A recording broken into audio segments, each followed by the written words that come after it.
For over 10 years, we have watched Millie and Roy return in the spring from migration, usually in the last few weeks of April. But in 2013, there was heavy snow, and the pond still had 2 feet of snow when they arrived many days late on May 8th.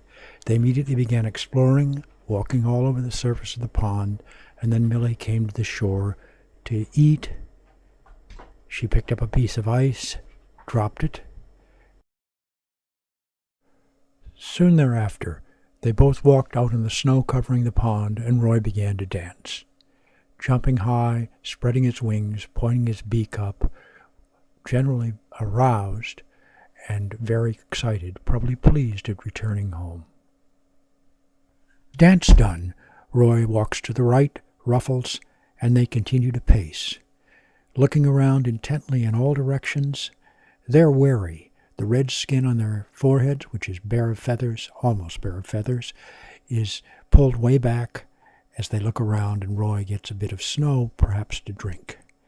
Then they return to the other part of their daily cycle, which is feeding. Millie comes to the shore, finds bits of food. She's still jumpy, so we don't know what that stimulus that set her off was, and she looks around carefully. Then again, they return to the dance part of the cycle, dancing at the edge of the pond. Roy jumps, picks up a leaf from the ground and throws it. Millie picks up a leaf from the water, throws it, and then they're done. They'll fly across the valley for the night. When they return on the morning of their second day back, Roy and Millie continue their inspections of the territory. They walk across the pond.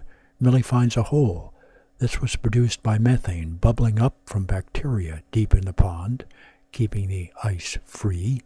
She drinks.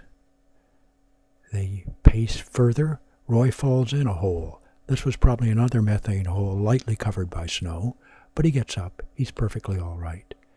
And then they find an island, this one covered by cattails. Millie is interested in the cattails. She pulls on one. This is sort of her preliminary nest-building behavior.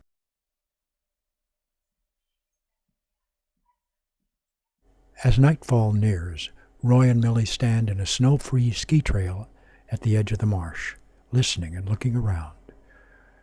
Roy is on the right, Millie on the left. They unison call. Roy a single call, Millie a double call. Then they listen for about 30 seconds. Millie starts to preen. They listen. Roy purrs, and then unison call again. This unison call done, they will wait briefly and then fly across the valley to roost for the night.